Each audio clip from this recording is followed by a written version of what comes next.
Actually നമ്മൾ ഇന്നത്തെ ഒരു സിനാരിയോയില് ഗൂഗിൾ സെർച്ചിന് അത് ഔട്ട്ഡേറ്റഡ് ആവാൻ ചാൻസ് ഉണ്ട്. എസ്പെഷ്യലി ചാറ്റ് GPT പോലെയുള്ള AI ടൂൾസുകൾ വരുമ്പോൾ ഇപ്പൊ നമ്മൾ തന്നെ പല കാര്യങ്ങളും ഇന്ന് സെർച്ച് ആ രീതിയിൽ മാറിയിട്ടുണ്ട്. ഇപ്പൊ ഗൂഗിളിന്റെ സെർച്ച് തന്നെ ഒരു ബയാസ്ഡ് പോലത്തെ ഒരു സെർച്ച് ആയിട്ട് എനിക്ക് ചില സമയത്ത് തോന്നിയിട്ടുണ്ട്. ഇപ്പൊ നമ്മളിപ്പോ ഒരു ഫോർ എക്സാമ്പിൾ പറയുകയാണെങ്കിൽ ഞാനൊരു ഫോൺ വാങ്ങുകയാണ്, best phone under 50,000 for videography എന്ന് ഞാൻ സെർച്ച് ചെയ്യാം.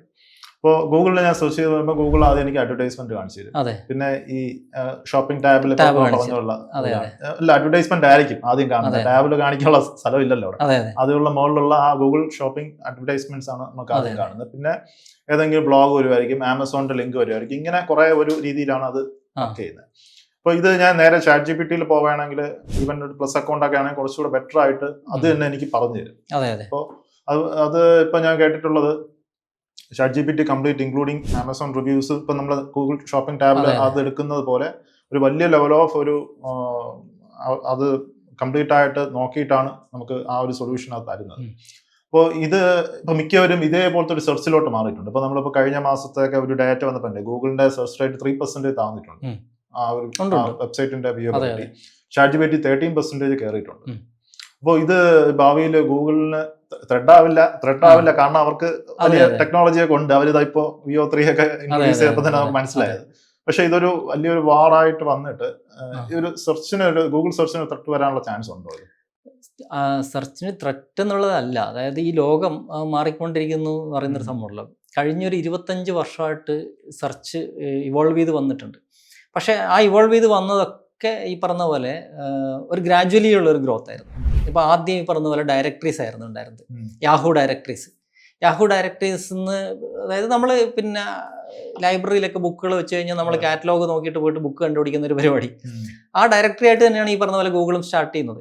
പക്ഷെ പെട്ടെന്ന് ടെക്സ്റ്റ് ബേസ്ഡ് സെർച്ചിലേക്ക് വരുമ്പോൾ ഗൂഗിളിന് പെട്ടെന്ന് ഒരു മേൽക്കോയ്മ കിട്ടി. അവർ ഡൊമിനന്റ് ആയി. കാരണം അവർ അത്രയും നല്ല രീതിയിൽ അതിലേക്ക് പെർഫോം ചെയ്തു. ഇപ്പോൾ ഏതെങ്കിലും ഒരു കീവേഡ് വെച്ച് കഴിഞ്ഞാൽ ആ കീവേഡ് എവിടെ ഉണ്ടെന്ന് പോയി കണ്ടുപിടിച്ചിട്ട് അവർ കൊണ്ടുവന്നിട്ട് എല്ലാ റാങ്കിങ് സ്കോറുകളും നോക്കിയിട്ട് ഫസ്റ്റ് കൊണ്ടുവന്ന് കാണിക്കും. ഇങ്ങനെ വന്നു ഈ ഒരു സിസ്റ്റം. പിന്നെ അവർ സെമാൻറ്റിക് സെർച്ച് എന്നുള്ള രീതിയിലേക്ക് വന്നു. പിന്നെ ഈ പറഞ്ഞ പോലെ വെക്ടർ സെർച്ച്, ന്യൂറൽ സെർച്ച്, ഇങ്ങനെ പല രീതിയിലേക്കും കൊണ്ടുവന്നു. ഇതൊക്കെ ഗ്രാജുവലി ഉള്ളൊരു മാറ്റമായിരുന്നു. പക്ഷെ പെട്ടെന്നാണ് ഈ ഷിഫ്റ്റ് വരുന്നത്. പെട്ടെന്ന് നമുക്ക് പിന്നെ ഓപ്പൺ ആയി ഈ പറഞ്ഞ പോലെ ചാറ്റ് GPT വന്നപ്പോൾ ഗൂഗിൾ നേരത്തെ ഇതിന്റെ പറയുക ഉണ്ടായിരുന്നു. പക്ഷേ ചാറ്റ് GPT ഇത് ഇൻട്രൊഡ്യൂസ് ചെയ്ത് കഴിഞ്ഞപ്പോൾ ഗൂഗിളിന് പെട്ടെന്ന് അത് ഇംപ്ലിമെന്റ് ചെയ്യേണ്ടി വന്നു.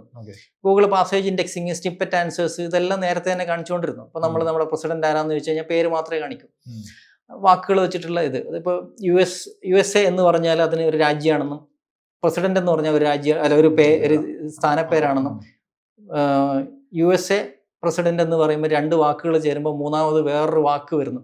അതായത് ഡൊണാൾഡ് ട്രംപ് എന്നുള്ളൊരു പേര് വരുന്നു. USA പ്രസിഡന്റ് എന്നുള്ള ആ വാക്ക് എവിടെ ഉണ്ടെന്ന് പോയി നോക്കുകയല്ല ചെയ്യുന്നത്. ഒരു മീനിങ്, 2 വാക്ക് ചേരുമ്പോൾ ഒരു പുതിയ മൂന്നാമതൊരു മീനിങ് ഉണ്ടാകുന്നു. ആ മീനിങ് ആണ് കാണിക്കേണ്ടതെന്നൊക്കെയുള്ള ബുദ്ധിയും വിവരവും ഒക്കെ വെച്ച് വന്നു. ഗ്രാജുവലി അത് വളർന്നു വന്നു. 25 വർഷങ്ങൾ കൊണ്ട് വളർന്നു വന്നു. പെട്ടെന്ന് ഇങ്ങനെ ഒരു രീതിയിലേക്ക് വരുന്നു, ആൻസർ എഞ്ചിൻ എന്നുള്ള രീതിയിലേക്ക്. ഇതുവരെ ഗൂഗിൾ ചെയ്തുകൊണ്ടിരുന്ന വെച്ചാൽ നമ്മൾ ചോദിക്കുന്ന ചോദ്യങ്ങൾക്ക് പലപ്പോഴും ഒരു പേജാണ് നമുക്ക് കൊണ്ടുവന്ന് കാണിച്ചിരുന്നത്. ഇപ്പോൾ അതല്ല. ഇപ്പോഴത്തെ സെർച്ചിൽ AI സെർച്ചിലൊക്കെ വരുമ്പോൾ നമുക്ക് ആൻസേഴ്സാണ് വേണ്ടത്. അത് വളരെ ക്രിസ്പായിട്ടുള്ള ആൻസേഴ്സ്. അപ്പോൾ ഇവിടെ 2 പേരും ത്രെറ്റ് ഫേസ് ചെയ്യുന്നുണ്ട്. അതായത് നമ്മൾ കസ്റ്റമേഴ്സ് അല്ല, ബ്രാൻഡുകൾ ഒരു ത്രെറ്റ് ഫേസ് ചെയ്യുന്നുണ്ട്.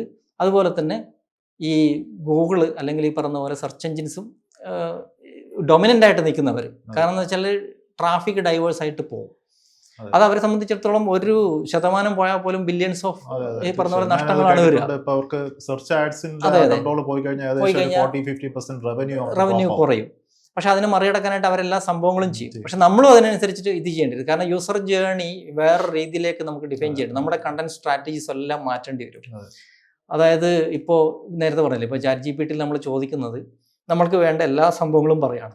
എനിക്ക് ബെസ്റ്റ് ആയിട്ടുള്ളൊരു ക്യാമറ വേണം, അതിൽ തന്നെ എനിക്ക് സൺസെറ്റ് ഫോട്ടോഗ്രാഫിയാണ് ഞാൻ ഇഷ്ടപ്പെടുന്നത്. അപ്പോൾ ആ രീതിയിലുള്ളൊരു ഫോട്ടോ അത് തന്നെ 50,000-ൽ കുറവായിരിക്കണം. ഇങ്ങനെയാണ് നമ്മൾ ചോദിക്കുന്നത്. അപ്പോൾ അത് പെട്ടെന്ന് പോയിട്ട് നമ്മുടെ ഈ സംഭവങ്ങളെല്ലാം, ഈ കോണ്ടക്സ്റ്റുകളെല്ലാം മാച്ച് ചെയ്യുന്നൊരു സംഭവം എടുത്തിട്ട് നമുക്ക് ഫിക്സഡ് ആയിട്ടുള്ള ആൻസേഴ്സ് ആണ് തരിക. ഈ കുറേ പേജുകളല്ല തരിക. അപ്പോൾ ആ സമയത്ത് നമ്മളുടെ ഒപ്റ്റിമൈസേഷൻ നമ്മൾ മാറ്റേണ്ടതായിട്ടുണ്ട്. ശരിക്കും ഓപ്പർച്യൂണിറ്റിയാണ് അത്. കാരണം നമ്മൾ സംബന്ധിച്ചിടത്തോളം ഒരു ഓപ്പർച്യൂണിറ്റിയാണ്. പല സ്ഥലത്ത് നമുക്ക് ട്രാഫിക് കിട്ടും. പണ്ട് ഗൂഗിളിൽ നിന്ന് മാത്രം ട്രാഫിക് കിട്ടിക്കൊണ്ടിരുന്ന സ്ഥലത്ത് ഇന്ന് ക്ലൗഡ് അല്ലെങ്കിൽ പെർപ്ലക്സിറ്റി, ചാറ്റ് GPT ഇവിടെ നിന്നെല്ലാം നമുക്ക് ട്രാഫിക് കിട്ടും. പക്ഷെ ഇതിന്റെ ഒപ്റ്റിമൈസേഷൻ കംപ്ലീറ്റ് ആയിട്ട് മാറും.